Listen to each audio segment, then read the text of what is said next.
ছাত্র জনতার জয়কে দ্বিতীয় স্বাধীনতা বলে আখ্যায়িত করেছেন শান্তিতে নোবেল পুরস্কার বিজয়ী একমাত্র বাংলাদেশি প্রফেসর ডক্টর মোহাম্মদ ইউনূস। গতকাল শেখ হাসিনা পদত্যাগ করে পালানোর পর তিনি ভারতের দ্য প্রিন্টকে দেয়া এক সাক্ষাৎকারে এই কথা বলেন। তিনি বলেন, প্রথম কথা হলো আমরা স্বাধীন হয়েছি, আমরা স্বাধীনতা অর্জন করেছি। এতদিন আমরা ছিলাম দখল হয়ে যাওয়া একটি দেশে থাকার মতো। এখানে শেখ হাসিনা যে আচরণ করছিলেন তা দখলদার বাহিনী, একজন স্বৈরশাসক, একজন জেনারেল এবং আরো অনেকের মতো তিনি সবকিছু নিয়ন্ত্রণ করছিলেন।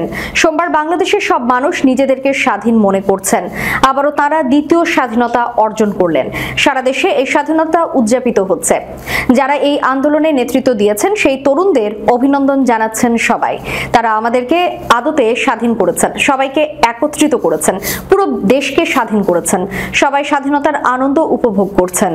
আমাদেরকে পরবর্তী পদক্ষেপ শুরু করতে হবে। আমাদের সামনে এখন সব সমস্যা। আমাদের জন্য একটি চমৎকার দেশ সৃষ্টির কাজ নতুন করে শুরু করতে হবে এখন। এসবই আমাদের প্রতিশ্রুতি। ছাত্র এবং যুব সমাজ আমাদের ভবিষ্যতের নেতৃত্ব দেবেন, আমি সেদিকেই তাকিয়ে আছি। সেনাবাহিনী অন্তর্বর্তী সরকার গঠন করবে, বাংলাদেশের সামনে কি অপেক্ষা করছে এমন প্রশ্নে ডক্টর ইউনূস বলেন, আমি নিশ্চিত এই সবই হবে। হাসিনা দেশ ছেড়ে পালিয়েছেন, এখন আমরা মুক্ত। আমরা যা চাই তা এখন করতে পারবো। সারা দেশের সব ইস্যু এখন সমাধান করা হবে।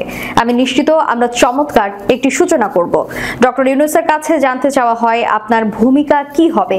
জবাবে তিনি বলেন, আমি জনগণের সঙ্গে আমার কাজ অব্যাহতভাবে চালিয়ে যাব। তা হলো সামাজিক ব্যবসা এবং সবকিছু অধিক মুক্ত পরিবেশে আমি আমার কাজ অব্যাহত রাখব। শেখ হাসিনা শাসক গোষ্ঠীর সময়ে এমন পরিবেশ পায়নি, কারণ তিনি সব সময় আমাকে আক্রমণ করেছেন। বাংলাদেশে ফেরা নিয়ে কি ভাবছেন এই প্রশ্নের জবাবে ডক্টর ইউনূস বলেন, খুব শীঘ্রই ফিরবেন তিনি। এ পর্যায়ে জানতে চাওয়া হয়, শেখ হাসিনা পদত্যাগ করার পর প্রধানমন্ত্রীর বাসভবন বঙ্গবন্ধু শেখ মুজিবুর রহমানের মূর্তি ভাঙচুর করা হয়েছে। জবাবে ডক্টর ইউনূস বলেন, এটা দেখিয়ে দিয়েছে যে জনগণ হাসিনা সম্পর্কে কি অনুভব করে।